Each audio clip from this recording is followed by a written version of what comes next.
As we read the scriptures day by day, morning after evening, the texts are chosen primarily with the strategy of going through the whole of the Bible.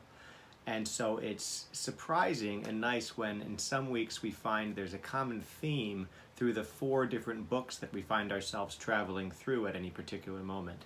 This is one of those weeks. It just turns out that we have kind of showcased some really similar kinds of behavior of people who are powerful, doing kind of power politics, as you might say. You have King Saul, and in this part of 1 Samuel we're reading this week, Saul and David are now both on the scene, and David is a rising star. He's serving Saul faithfully, but he's making an even bigger name than Saul. And you see the paranoia start to develop in Saul. He starts finding fault where there is none, and starting to lash out against somebody even who's faithful to him. We see the book of Nehemiah, and there are the local residents of the Holy Land as the Israelites are now returning from their exile, and Nehemiah comes to rebuild the wall around Jerusalem.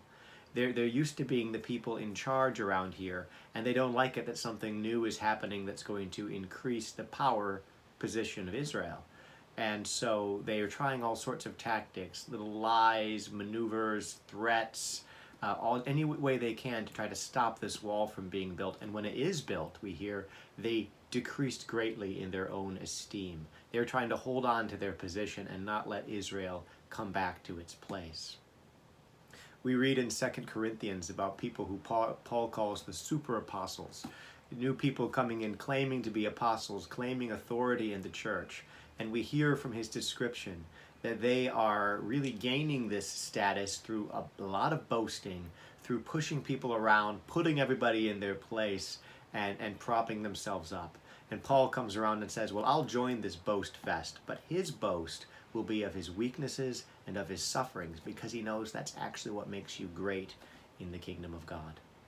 Finally, we read in John, Jesus has just said in the reading at the end of last week that the light has come into the world, and people hated the light because they loved the darkness and their deeds were evil. And so as Jesus goes forward and is continuing to do his miracles, we see there is just this irrational pushback against everything he does. He heals somebody who's been bedridden for 38 years, and the people hate it. They push back against it because why? Well, you healed him on the Sabbath. Almost anything Jesus does, you see this irrational resistance by those people who are used to being in authority. They don't know what it is that Jesus is doing, but he's shaking things and he's threatening them. So we watch throughout these different readings lots of behavior, people who are used to being in power, responding sometimes irrationally, responding with the different kinds of maneuvers, trying to hold on to their position.